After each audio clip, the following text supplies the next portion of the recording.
Hello everybody, welcome to Wonder Mom's workshop. Welcome to my very messy garage. I have to clean up after my last big project, but I'm just diving into my next one because that's sometimes just what I do.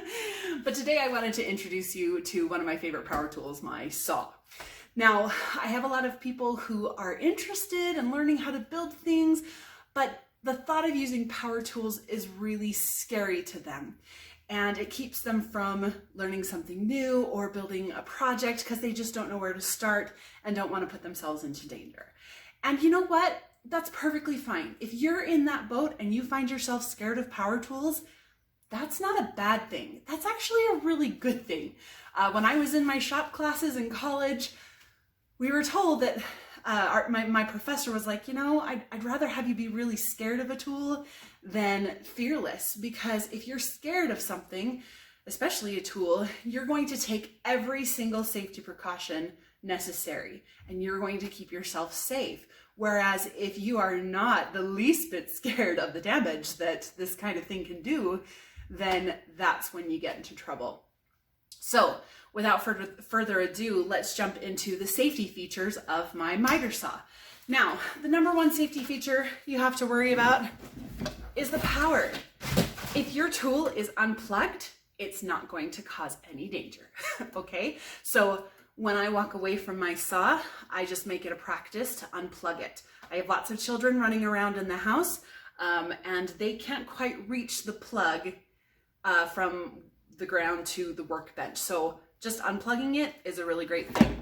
Also, most power tools, just about every power tool that I've ever seen, has a safety lever that locks the trigger. So right now, my safety lever on my saw is just this little button right back here, okay? In order to release it, I just gently push down, you see, and pull that button out, and it releases the saw, okay? Now, I'm not plugged in, so I don't have any power yet, but that's the safety. And again, when I'm stepping away from a project, I lower the blade, push in the button, and it's not going to be in a place where people are going to get any fingers caught in there, okay? So the plug, the safety, there's also this blade guard. I'll go ahead and raise the blade so you can see. Did you see how that moved as I brought it up? Okay, and it can slide up and down and expose the blade, but its resting spot is right here. And do you see how all the way down, it's covering the blade? So nothing's gonna shoot up at me. I'm not going to accidentally lay on the blade. This is here for a good reason, and it's going to keep me safe. So the next couple things that you can do for safety, it's always best practice to have a pair of safety goggles so that you can wear them as you're working and things won't fly up into your eyes. You kind of need those to see. There's a bag back here, and I don't know if I'd necessarily call this a safety feature, but it's the sawdust bag. Okay, so as the blade cuts, wood chip sawdust shoot up this bit into the sawdust bag and catch it. Now, something that you can also consider, and something that was definitely in the shop that I learned in, if you have a shop vac, this is the hose to my shop vac, you can actually remove the sawdust bag and you can hook up a shop vac to it. Turn on the shop vac, work, and it'll catch a lot of that dust. In fact, even more than just the sawdust bag alone. Now that I would recommend for bigger projects, but if you're doing something pretty small, that bag will do you just fine. So now I'd like to show you some of the features of my saw. My saw is a DeWalt. I really like the DeWalt brand, but any saw will do just fine. I have a 12-inch blade. It's my preference because I do a lot of big projects. If you do smaller crafting projects, 10-inch blade should do just fine. Now mine is called a compound miter saw. Miter saws come in lots of different shapes and sizes and styles. So the basic name is a miter saw. It's also nicknamed a chop saw because of that chopping action of the blade. And the miter, now mine is it's called a miter saw if you can cut at an angle, okay? And it's called a compound miter saw if you can angle it in two ways, all right? So mine is compound miter. There's also a sliding compound miter saw, where the whole arm can actually slide out so that you can cut wider pieces of wood. Okay, so this is just a compound miter saw.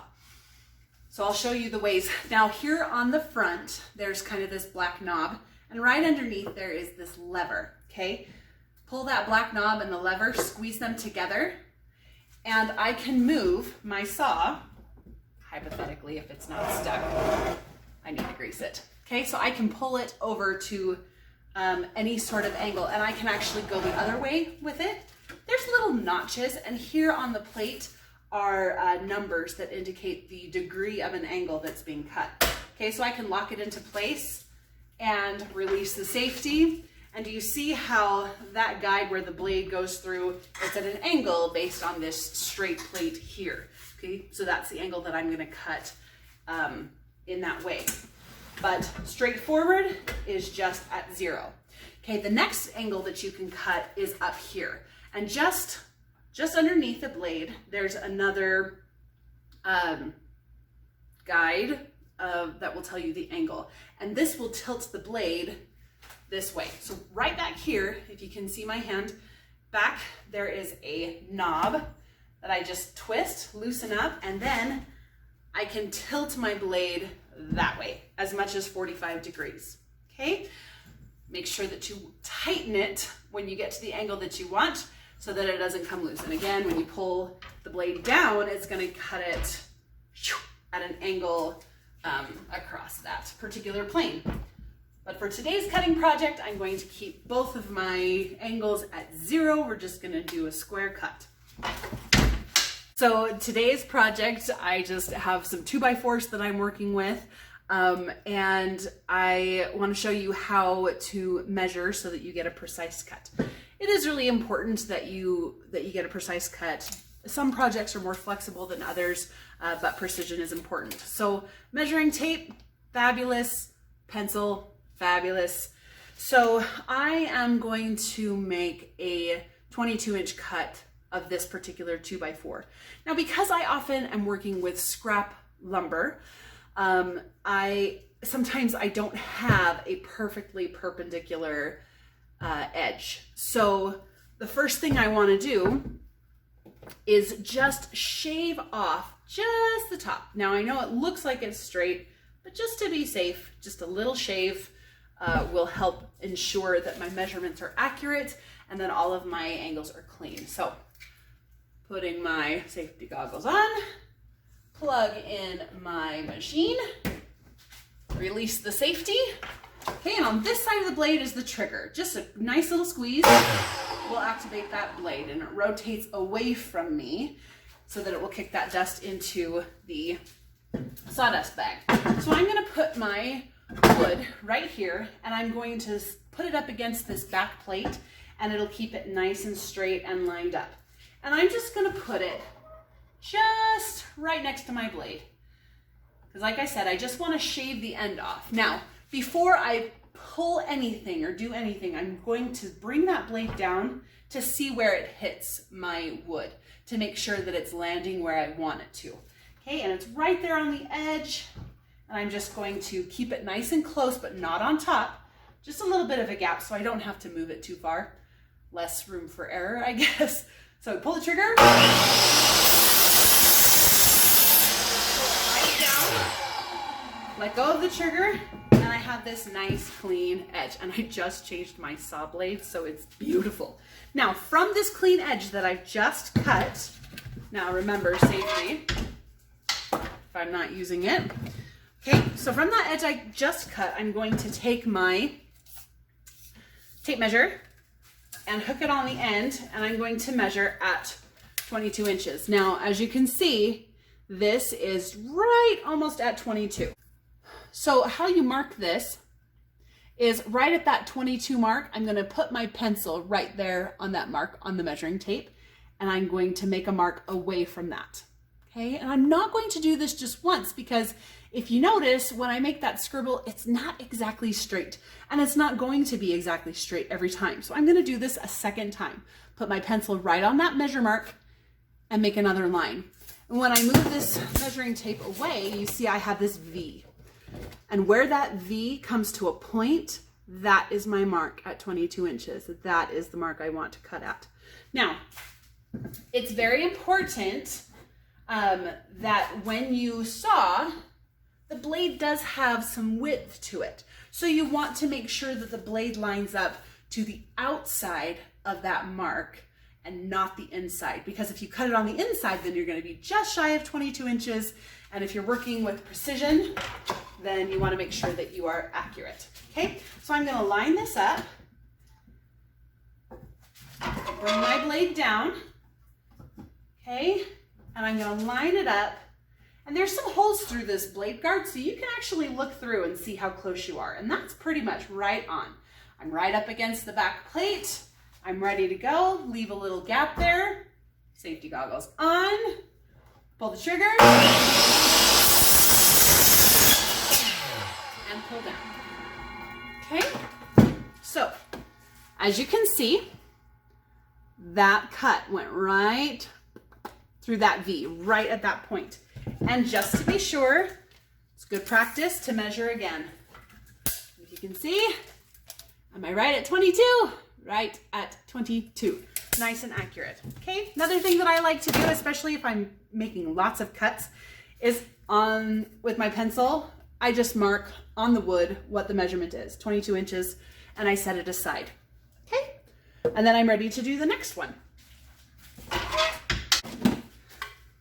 This one's a little bit bigger, but it's a little bit rough as well. I've got this notch here that I'm not sure I want to work with. So I'm going to take my tape measure and measure how big this particular piece is. And this one is 24 inches. So I actually can shave off quite a bit of that chunk and be within a safe margin. So this is where I'm going to, actually, I'll shave this side. Okay, so I'm just going to shave off this side. Bring the blade down to make sure that it's actually hitting the wood and going through. And just shave it off. Okay, that's going to be the end that I measure from. We're going 22 inches again. And remember, measuring, you're going to put your pencil right on the mark, one tick, and then back on that mark, and another tick, and you've made the V. Another thing that you can do, if you have something like this, it's called a speed square. Comes in really, really handy, but there's kind of like this ledge here. Do you see that? And you can rest it on the edge of the wood going through that V. Like if you just need help getting a clearer line to cut through, line it up with the center of the V. It's already square. It's a perfect square here. And just make a line across. Then when you lay it down on the saw, that line is just going to be a lot more clear to see where you're going. And you can bring the saw blade down and actually see right here where it hits the line. Okay, so I'm a little bit off. I'm going to wiggle it. Okay, a little gap. And there you have it. Okay, I marked 22. Double check. Now, do I always double check? No, especially if I have a lot of pieces to cut. Do I always measure each individual piece? Yes, absolutely.